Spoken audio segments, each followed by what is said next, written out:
എല്ലാവർക്കും drama review ചാനലിലേക്ക് സ്വാഗതം. ഇവർ രണ്ടുപേരും ഇങ്ങനെ ഗ്രൗണ്ടിലിരുന്ന് സംസാരിച്ചുകൊണ്ടിരിക്കുന്ന സമയത്ത് ഇവന് പെട്ടെന്ന് നെഞ്ചിൽ വല്ലാത്തൊരു അസ്വസ്ഥത വരാണ്. അവൻ അങ്ങനെ തന്നെ ഫ്ലോറിലിരുന്ന് പോകുന്നുണ്ട്. എന്നിട്ട് അവൻ്റെ നെഞ്ചിൽ കൈ വെച്ച് വേദന സഹിക്കാൻ വയ്യാതെ നിൽക്കുകയാണ്.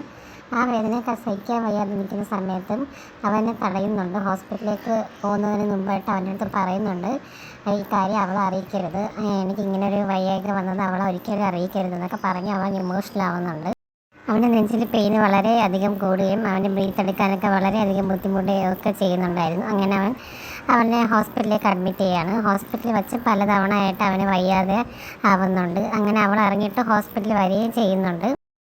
ഹോസ്പിറ്റലിൽ ഇവർ രണ്ടുപേരും ഇങ്ങനെ സംസാരിച്ചുകൊണ്ടിരിക്കുന്ന സമയത്ത് ഇവന് പെട്ടെന്ന് വീണ്ടും ബുദ്ധിമുട്ട് പോലെയൊക്കെ വരികയാണ്.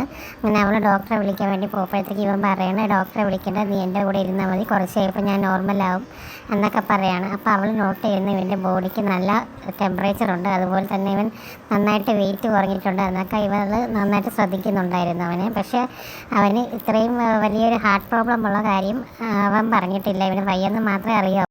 അവൻ്റെ അസുഖത്തിൻ്റെ സീരിയസ്നെസ് അവൾക്ക് അറിയുന്നില്ലായിരുന്നു. അപ്പോൾ ഇവൻ പറയണം, ഞാൻ അസുഖം ഭേദമായി ഇവിടെ നിന്ന് പോകുന്നവരെ നീ എല്ലാ ദിവസവും എന്നെ കാണാൻ വരുമെന്നൊക്കെ ഇവൻ ചോദിക്കുന്നുണ്ട്. അപ്പോൾ അവൾ കാണാൻ വരാമെന്ന് പ്രോമിസും കൊടുക്കുന്നുണ്ട്. അന്ന് രാത്രി പെട്ടെന്ന് അവന് വീണ്ടും നന്നായിട്ട് വയ്യാതാവാണ്. അവന് ഹാർട്ട് ബീറ്റൊക്കെ കൂടി അവനൊട്ടും വയ്യാത്തൊരു സിറ്റുവേഷനിൽ പോവാണ്.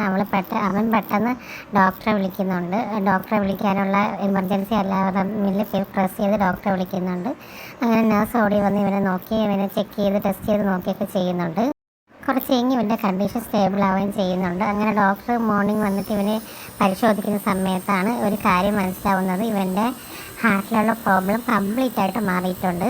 അതൊരു മിറാക്കിളായിട്ടാണ് ഡോക്ടറിന് തോന്നുന്നത്. ഇതെന്ത് സംഭവിച്ചു എന്നുള്ളത് ഡോക്ടേഴ്സിനും അറിയില്ല. അതിനൊരു മെഡിക്കൽ ടേമായിട്ട് ഡോക്ടറിനും പറയാൻ പറ്റുന്നുണ്ടായിരുന്നില്ല. അതുകൊണ്ട് ഡോക്ടർ പറയുകയും ചെയ്യുന്നുണ്ട്, ഈ കണ്ടീഷൻ വീണ്ടും റീപ്ലേസ് ആവാതെ നമുക്ക് നോക്കണം, വേറെ ഒരു കുഴപ്പമില്ല, കുറച്ച് കഴിഞ്ഞിട്ട് നമുക്ക് ഇവനെ ഒബ്സർവേഷനിലൊക്കെ നോക്കിയതിന് ശേഷം ഡിസ്ചാർജ് ചെയ്യാം, ഇവൻ്റെ കണ്ടീഷൻ ഇപ്പോൾ സ്റ്റേബിളാണ് എന്നൊക്കെ ഡോക്ടർ പറയുന്നുണ്ട്. അപ്പോൾ അവൻ്റെ പാരൻസും എല്ലാം നന്നായിട്ട് ഹാപ്പി ആവുന്നുണ്ട്, അവർക്കും ഒരുപാട് സന്തോഷമാവുന്നുണ്ട്. ഇതൊരു ജാപ്പനീസ് റിലേറ്റഡ് ഫാൻറ്റസി ഡ്രാമയാണ്.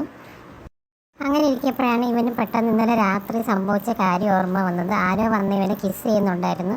ആ കിസ്സിങ്ങിൻ്റെ ഒരു ഫീലിംഗ് ഒക്കെ അവന് അത് ഫീലാവാൻ തുടങ്ങിയിട്ടുണ്ടായിരുന്നു. ആ കിസ്സ് സംഭവിച്ചതിന് ശേഷമാണ് ഇവനിങ്ങനെ ഹാർട്ട് പ്രോബ്ലം മാറിയത് എന്ന് ഇവന് മനസ്സിലാവുന്നുണ്ട്. അടുത്തൊരു വീഡിയോ ആയിട്ട് വീണ്ടും വരുന്നതായിരിക്കും. Thank you.